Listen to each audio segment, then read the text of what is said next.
This morning's guest worked for credit unions for more than 16 years, but he always had a mission. This morning we'll find out what it is. You'll meet him coming up next on Carolina People.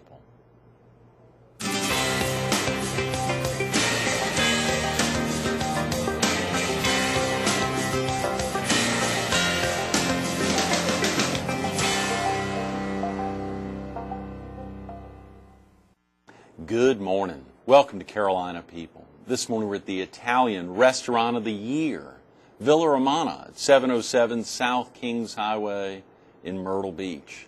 We're focused on mission and ministries, and we're visiting with the Director of Adult Ministries at First Presbyterian Church of Myrtle Beach, Todd Harms. Good morning, Todd. Good morning. And the husband of our lovely producer, Sherry Harms. Yes. Absolutely. How about it? Great to get you back in. Thank you for having me. I think it's been a little more than a year since we were last together, and a lot happening, of course, in your life, and we want to get a little update as to what's been happening, what's been going on. Well, just kind of settling into my job at First Presbyterian. Actually, August 1st was my second year anniversary, and so there are some things that I'm kind of getting accustomed to and figuring things out. We sent our son off to college in the last year, and so that was a big adjustment for my wife and I. And, of course, our daughter will be a junior this upcoming year at Waccamaw High School. Oh, yeah, down in Georgia. That's right. So we're Those excited are big about that. Transitions there, absolutely. So Yes. she has 2 more years. Yes. A lot happening in Georgetown, Canada. That's a little bit of a drive for you guys, Todd, from It is. Pawleys Island up It to is. 1300 North Kings Highway, and of course for the Harold's location there at the back gate of the former Air Force Base. I mean, that's a real. How long does that normally take in the morning? Anywhere from 30 to 45 minutes, really depending on traffic. Wow. And we both enjoy just our involvement in Myrtle Beach. Right. We also enjoy, sometimes the solitude of living in Pawleys and kind of having a retreat there. For late night meetings and stuff like that, it could be tough going home and then coming back. But at the same sometimes. time, in the summertime, it's probably a little tougher That's right. than in the other 8 months of the year. That's right. So it's been, 2 years now? Golly. 2 years. That is 2 years and 10 days now since Yes, today's the 11th. That's right. The time just flies, doesn't it? It does. It does. And it's been a great 2 years. It's been a whirlwind. Really enjoy, the different things that I'm involved with. But it's time flies. So Incredible. As you look back over the last 2 years, are there some things that you expected when you were leaving the vice president's position there at Carolina Trust Federal Credit Union, coming into the position there? I think the position has evolved a little bit as well. it has. I left Carolina Trust Federal Credit Union and came to the church as the director of adult education. Right. And shortly after, within that first year, Howard Barnard, who is, I count as one of my mentors. Oh, yeah. He chose to kind of retire. I don't think someone like Howard ever retires. He's moved on to focus on something else. He's still very involved at the church and as a teacher and as a volunteer in a lot of the different capacities that his job entailed. But and so that when he left, that added to my position, mission, volunteerism, those kinds of things, new member assimilation, evangelism. So some tough stuff, but exciting ground to cover. So. Well, we want to cover some of that. New member assimilation is a big deal. When folks hear the Director of Adult Ministries, is that a title that's indicative at all churches? Is there normally large churches like First Presbyterian Church of Myrtle Beach is, if not the largest, one of the largest congregations in Horry and Georgetown counties? My experience so far, and understand that I worked in credit unions for years. Right. And so, the church, it's curious to think of it as an industry, but truly, it is like any other. And I think that churches tend to do their own thing and kind of plan and create positions to really highlight an individual's talent, experience, passion. I know that that's kind of what First Presbyterian does, how we go about things. We look at what do individuals do best, and we try to pair them, with that particular area. Sure, sure. You mentioned new member assimilation. That assimilation's a big word here early on a Monday morning. That's right. But new members is not. Share with viewers a little bit about the First Presbyterian Church's approach to new members and how they assimilate them into the congregation. One of the most important things that we can involve ourselves in really is a commitment to new members to make sure that they are assimilated into the life of the church there at First Presbyterian. Right. And so as people start to visit the church, our senior minister, Bobby Wilkes, he makes a commitment to call each of those folks on the very first day, the first time that they are in worship with us on Sunday morning. They get a call, from the church, from Dr. Wilkes. Wow. By day end. Wow. And so that's kind of the start of this assimilation process. And then as we go through that, we've adopted a formula that is kind of worship plus two. And worship plus two incorporates, obviously, worship. Right. And in addition to worship, study and service. And so the suggestion is that if a new member, and, all members. Founding members. That kind of the formula for success is to be engaged in those three areas of ministry in some way. And everyone's definition of that is going to be a little different. Right. The worship experience that you choose, whether it's early or later on Sunday, perhaps it's Wednesday at our, spiritual surge service that's led by Reverend Chris Denny. But, choose a worship experience and choose more than one, if you like. Also be engaged in study, also be engaged in service. And so study, you have all kinds of opportunities to take a class, learn, expand your horizons. And then service, that's a particular passion of mine. But, engage in some sort of mission opportunity. You mentioned the Wednesday, the one that Reverend Chris Denny does. Yes. I don't think I was familiar with that, even as a member of the church, John. Hadn't been familiar with that. Of course, the services on Sundays are 8:45 and 11. That's right. And then there's Sunday school at 10 a.m. That's right. So there's even an additional, aside from all the many classes that can be taken, Sunday school related, and throughout the week, a class that can be taken. What is the event, the Surge, you mentioned on Wednesdays? The Spiritual Surge is designed for, originally it was for kind of the busy professional to have kind of an opportunity midweek to come to church and just kind of, recharge. And it's a great opportunity. It's held in the fellowship hall. And it's 12 noon on every Wednesday. It'll kick off here in a few weeks for the fall, and it's lunch is $5, and it's usually something simple like a bowl of soup and a sandwich, maybe a salad, Right. And you come and you have lunch, and you participate in this worship experience, and it's still a traditional kind of worship experience, but it's Chris will kind of include perhaps a multimedia, presentation, a little different music, or a little, the service would vary a little bit from something you might see on Sunday morning, right? Because you have less time, sure, to once lunch is served in that, right? But it's always a great experience, and it's a neat opportunity to see your church friends kind of midweek. So. That's tremendous. So I want to talk a little more about worship plus service and study, and how that really fits into if it's a key to success there of being a member of First Presbyterian Church. But if a viewer needs to get off to work now, Todd, or get family out of the house, is there a good phone number for someone to call to learn more about the church, or even a website if they had questions? There's good frequently asked questions and times and otherwise that we may not get into this morning. That's right. The phone number would be obviously 843-448-4496. Good.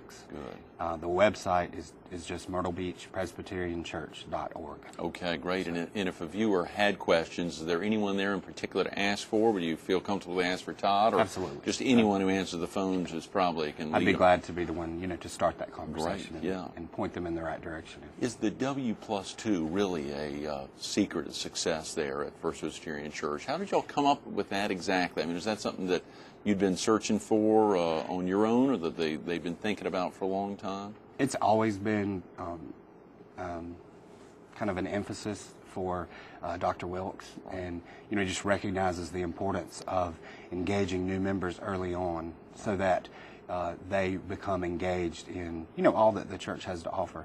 The different program staff there at First Presbyterian works really hard, to be innovative and to offer things that are well accepted and received by the congregation and things that people want to engage in. So it's not a big chore. It's really just increasing awareness so that members and the community at large know what's available at First Presbyterian. Absolutely, and we'll talk a little more about some of the amazing things that are available to the entire community at large. I guess everything really is available to the community at large. Oh, absolutely. Surely particular things that are spearheaded, maybe even different than other congregations here in the area. I understand there's a theory that our younger generation are missing out on some aspects in church in general. Am I correct? Just share with viewers a little behind that. Sure. In talking to your wife and obviously trying to help come up with some good questions. Who better to talk to than your wife about some good questions? And she had shared with us a little bit about potential concerns there about the younger generation.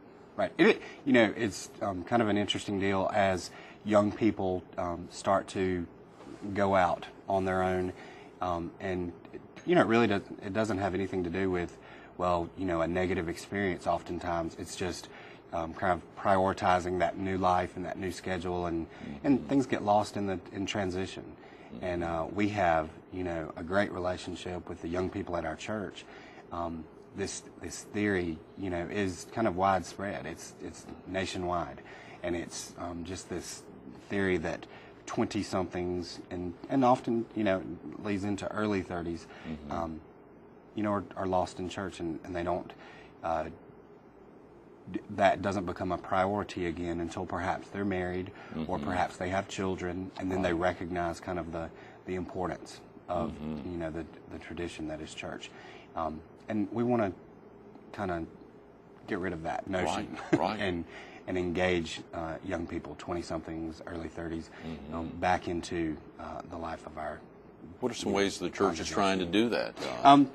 I think my personal feeling on that is that we need for young people to know that we need them, that we, the different service opportunities that we mentioned earlier on, that's the way to a young person's heart, because our young people are socially conscious, and they want to help and they want to make a difference.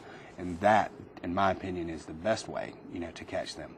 And people are busy, careers are more demanding than ever. And as a young person, you're focused on making your mark early on, to make a difference in, promotions and moving up the corporate ladder. I remember that all too well. But, to kind of suggest or remind that you don't have to make a choice between the two is an important reminder. Right. You highlighted earlier that you're also responsible for adult education, so that ties in quite a bit in addition to adult ministries. When someone hears the word adult, what is that cutoff? I mean, essentially, is there a youth director that would handle things up to a certain age before it's passed off to you? There's our youth minister, Ansel Talbert. Right, yes. And he's responsible for middle school and high school, and does a great job of handling those programs. Sure. And engaging those students in ministry. Right. As they kind of head off to college, that becomes my area of responsibility. Although, Ansel and I work very closely together. Sure. So that transition is made a little easier because we don't define it that closely. He and I work together on a lot of different things. I volunteer for him when it comes to youth. Right. And he's still young enough that he can still participate in a lot of the young adult offerings. Absolutely.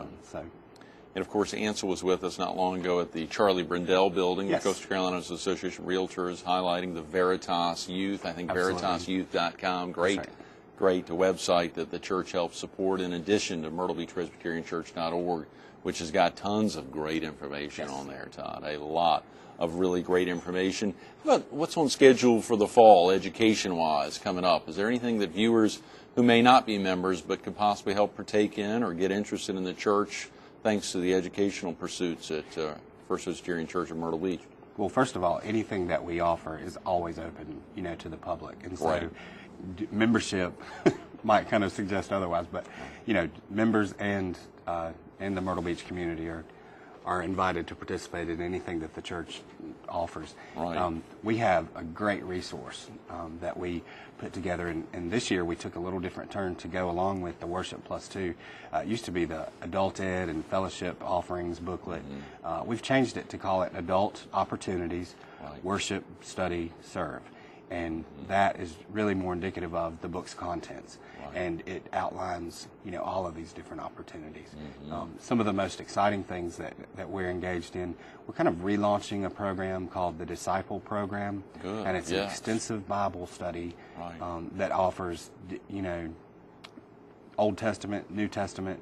It offers an opportunity to engage in Bible study with a Yes. small group. Right. And we've challenged our former students that have completed the program Right. to step up and serve as the facilitators of these great. newly Yes. formed small groups. Right. And so that's one of the things that I'm most excited about. That's wonderful. And we'll kick off every week with kind of a large group meeting, Right. and that'll be hosted by either Dr. Wilkes or Reverend Denny. And then folks will kind of separate into these small groups and talk more specifically about the lesson for the week. That's tremendous. That's a magnificent program. I actually did that prior to Emma Claire's birth. good. There was a Bo Stalkup, who had a great men's Bible study Yes. on Monday nights that were very well attended. Yes, he's tough. And he was very tough, and it was a great crew. I remember seeing a couple of folks, saw somebody at the post office recently who was very active in that, and someone at Barnes & Noble Sure. who was very active, wishing that would start back up. So obviously those wishes have been answered. That's wonderful. Hopefully those guys will step back in. Yeah. And you can line up folks there. Clearly you have a passion for mission work, Todd. You just mentioned mission in the title of the offerings book there. Share with viewers a little about some of the mission experiences available both to members and I think you mentioned non-members of First Presbyterian Church. That's another aspect of the programs that I'm responsible for that I kind of inherited from Howard Barnard. And, some of the mission experiences that I took on already ran so well. Right. In our annual trek south of the border to Mexico. Oh, yeah. I still enjoy the leadership of John Slater as well as Bubba Lewis. They always kind of go down there with me for the 2 weeks. Right. Jim and Candy Webb are there as food coordinators and health coordinators, and they just, those folks come alive for those 2 weeks. It's amazing to see them, in that setting and ministering to the families that we're building for, it's among my favorite, weeks every year. Absolutely. We, have gone to New Orleans to continue. The biggest misconception, I think, is that New Orleans is back to normal and everything's great. That's just not the case. Now we are kind of past the deconstruction, which was a little heavy. It was difficult to kind of go down and process and participate in that. But now they're back in kind of the building phase. So they are making progress. Right. And our involvement, our last couple of trips have been more with Habitat for Humanity. And so that is something that, I hope will continue. We're looking at new opportunities and, mentioning young adults, perhaps opportunities that might be more interesting to them. And so Costa Rica is on the slate, being considered. We just finished a program that is more focused on local mission called Beach Castles. And Beach Castles has gone through a transition. Howard started that a number of years ago to recruit groups to come in and build houses, again, for Habitat, for the local chapter. Right. And so the transition that has recently been made is that Habitat has, certain restrictions on the folks who volunteer for safety reasons and whatnot. And so the Beach Castles program has evolved to guarantee its continued success, to include local community and building projects for folks who might not otherwise, be able to do those things themselves. Right. Home projects, perhaps painting, building, simple building projects. I'm no construction foreman, but and that's something that my son served as the Beach Castles coordinator this summer and did a fantastic job. And he hopes, to come back next year. And so we hope that'll be in the works. That is tremendous. I saw recently on the publication that First Presbyterian Church sends out every week that you had helped author, the Dear Partners in Ministry, right there in the beginning, and highlighting mission work even at home beyond the Beach Castles program. There was a great picture of a 7-year-old Carolyn Woodard there on the front, and highlighting that mission that day, serving 150 folks, was very localized, even more exciting. Share with viewers about that experience, Todd. First Presbyterian Church has done really a great job in engaging the homeless community here in Myrtle Beach, and that's because of, we had that day that you mentioned, as you said, 150 homeless folks to come in and have fried chicken and all that goes along with kind of a Sunday lunch, Right. And more than the meal, they enjoyed fellowship with our church members. Right. Caroline, that you mentioned, her entire family was there, and Todd and Lissa Woodard are still fairly new to the Myrtle Beach community, but Right. they have 5 children. Wow. And their whole family, served together in ministry that day. Mm-hmm. Shep and Kelly Guyton were there. They have 4 children. The whole family was there. And whether it was, serving on the food line or refilling drinks, and that was something that their whole family could do together. And that's a neat opportunity, this intergenerational, mission work. That's tremendous. How can our viewers be involved locally? Are there things they can do? Of course, you highlighted that all the mission trips are open not only to members of the First Presbyterian Church congregation, but to all residents community-wide. Any of our viewers, even in the PD, Southeast North Carolina, can come down and sign up. I remember interviewing Bubba Lewis last summer, and of course, prior to y'all's trip down, there was someone from Carolina Forest area, maybe his boss or his boss's daughter. Somebody was going down on that trip. So clearly, folks that are or not. But what are some other things that viewers? We just have a couple of minutes. We're running out of time. What are some things that viewers can do to be involved? Well, the church is always glad to be a conduit for these local helping agencies. But as I mentioned, there's a local chapter of Habitat for Humanity, an amazing organization called Helping Hand, Street Reach. And all those you can find contact information for all those through 411 or websites, this sort of thing. But again, you can also call me at the number before, and I'm glad to plug you into those opportunities. But they need help. They need volunteers. They need your time. It's folks can even make a donation to the church that would be spearheaded to them, or just make a donation to the church that ultimately somehow does get back to them. So oftentimes those dollars are reinvested back into groups like Helping. And you can designate, absolutely. If you make a donation, you can say, I want this to go towards a specific area of ministry.